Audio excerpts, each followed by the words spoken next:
Let's move over to the top 12 tight ends. Now, this is a very congested group right at the top, which is something we are not accustomed to seeing. For how many years was it? Travis Kelce's the guy. You know, obviously Mark Andrews has had his moments as well. This year, Matthew, as we get right into it, number 1 with Sam Laporta, 2 with Travis Kelce. That's a change. 3, Trey McBride. 4, Mark Andrews. 5, Dalton Kincaid. 6, George Kittle. 7, Evan Ingram. 8, Jake Ferguson. 9, yes, he has found his way into the top 10. That is Kyle Pitts. 10, David Njoku. 11, Dallas Goedert. And 12, the rookie, and Brock Bowers.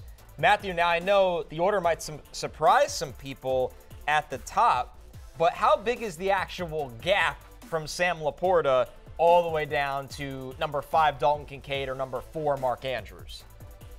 Yeah, not that big at all. That's the 2 biggest switches is that used to be Kelce was a first or second round pick because not only was he number 1, but he was number 1 by such a wide margin. And so as you see footage of Sam Laporta here as well, the fact of the matter is that I have Laporta 1 over Kelce, but they're all bunched up together. There's not a huge difference, right?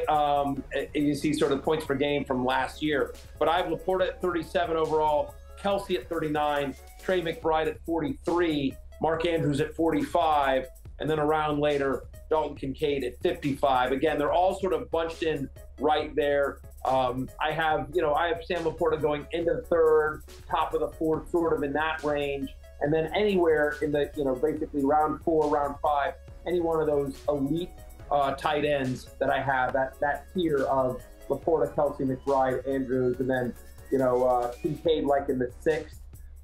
And I think that's sort of a tier. But ultimately, there's a lot more talent, and they're a lot more closer together at the elite top of the tight end rankings than we're used to seeing. Jay, when you see the points per game right there, which is still led by Kelce, and the fact that it's going to be standard for Laporta to be ranked ahead of him, it's not like Kansas City went out and got a ton of new pass catchers. Yes, they added additions, more smaller, speedier guys. Do we finally have a little bit of value for Kelce this year, or it's kind of reset to where it's supposed to be? Because in years past, this is a first-round tight end. Like, you got to really, really commit. Yeah, I think this year, to Matthew's point, like the years of Kelce just being an outlier, number 1 clear guy, that seems like it's done. I mean, for a time it was Kelce or Andrews, and then before that it was a year of Darren Waller, but now it's so bunched together. And I think with Kelce, this like lowered snap count, pitch count thing, I think it's a little bit overrated just because he's still going to get the touchdown equity. He's still the guy that Mahomes clearly trusts. And also, I think the thing last year with Kelce, because it was a disappointing year, even though he finished tied for the lead in points per game, is that he's just banged up last year. And he hasn't really dealt with that many injuries, but it just felt like even if he wasn't missing time, he came out of the Minnesota game, comes back in, and just never seemed like he was fully right. And so I think that there is some health upside, even at his age. So I think he is still a very reliable option, clearly. Matthew, maybe the most interesting guy on that list after the top there is 6, George Kittle, because Kittle is a guy, you look at best ball format, he can go and help you win you a week. He also has so many down weeks, but we also have the pending or potential chance of, a top pass catcher being moved out of this offense and Brandon Ayuk. So how fluid is Kittle's ranking right now? Yeah, I mean, I think it's a little bit fluid because of the Brandon Ayuk situation. I think if Ayuk were to miss time, if Ayuk were to be traded, like to the Steelers as is rumored, Kittle would move ahead of Kincaid for me, but that's about it. It's hard for me to see him getting ahead of the Andrews, McBride, Kelce, Laporta tier. Look, we love George Kittle, friend of the podcast, George Kittle. The challenge with him, obviously, is that there's a little bit of inconsistency, right? I mean, last year, he had over 1,000 receiving yards. He led all tight ends in fantasy points per target. But on the other hand, there were guys who weren't getting targets. He had 9 different games with 5 or fewer targets, right? 7 different games last year where he had 8 or fewer fantasy points. So it was he was more boom or bust than you would like from your elite tight end. Having said that, at least there were these boom weeks, and there were a decent amount of them. Whereas once you get past Kittle, they become much more just sort of touchdown-dependent tight ends, right? And so, I really like Jake Ferguson. We're going to see some moments from Dallas Goedert as well. But for me, Kittle is somebody that absolutely would get a bump, at least by 1 spot over Kincaid to me, if Ayuk gets traded. If not, he's right there in the middle, and then it sort of starts going down from there. There's 1 or 2 other guys that I like, but I do think Kittle ultimately is somebody that, at least half the time can win you the week at the tight end position. Jay, at number 7 comes Evan Ingram, who had 114 receptions last year. That is the second most by a tight end in a single season in NFL history. He's kind of become a little bit of a PPR scam artist a bit, but the points all count the same. So how do you look at Ingram? Yeah, they drafted Brian Thomas Jr., but that's a totally different role in this offense. Yeah, I think Ingram, he's not a super inspiring football player, I guess, but he just gobbles up targets. Last year, he was targeted 2 fewer times than Jamar Chase all season, and he just seems to have a rapport with Trevor Lawrence. Now, they weren't explosive targets, but I think there is upside in that offense just with Lawrence being healthier as well. And so with Ingram, I think that he's just kind of, for fantasy purposes, kind of like a stale option, but I think that's just because he's not super exciting. I would compare him relative to position to being like the Michael Pittman of tight ends, where it's not, you don't come out of your draft super stoked to have Michael Pittman or Evan Ingram, but these guys just produce. So gives you a floor. Yeah, exactly. Huge floor, and I think there is upside that the offense can just be better. He can be in scoring position a little bit more. And the other thing too is that he dealt with injuries earlier in his career. Past 4 years, he's played a minimum of 15 games, so he seems to have put that behind him.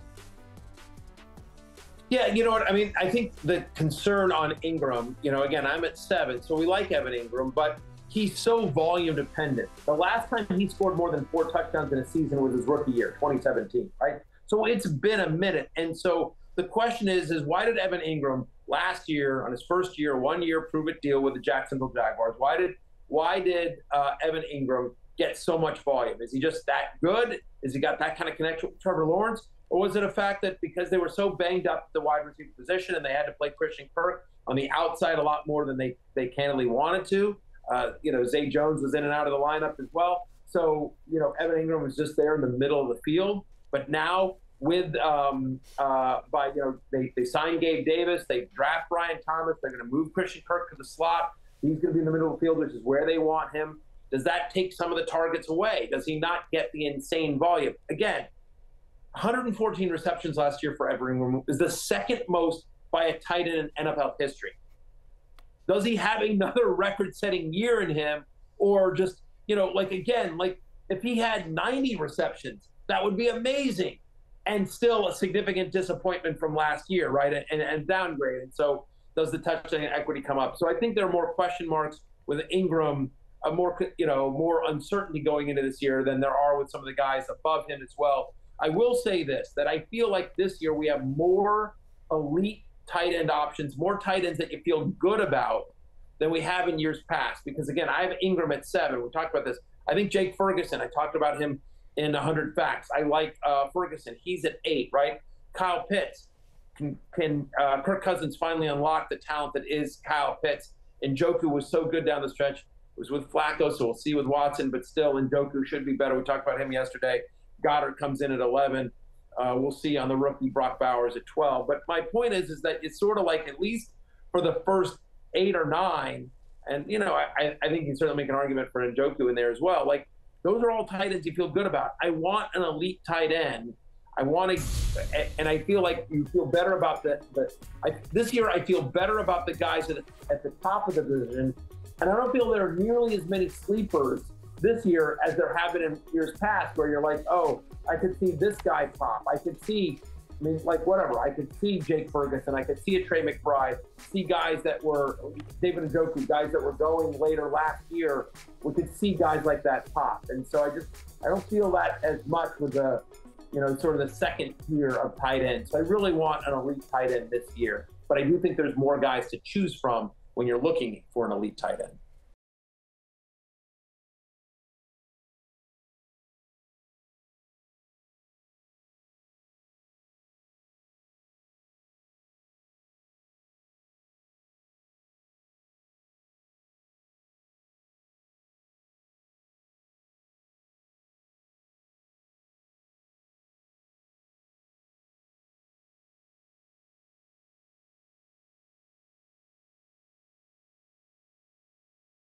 Hey, it's Matthew Berry from NBCSports.com and RotorWorld.com, and I want to thank you so much for watching whatever it is you just watched, or if nothing else, being too lazy to click out of the autoplay after this video started, after whatever it is you actually wanted to watch finished.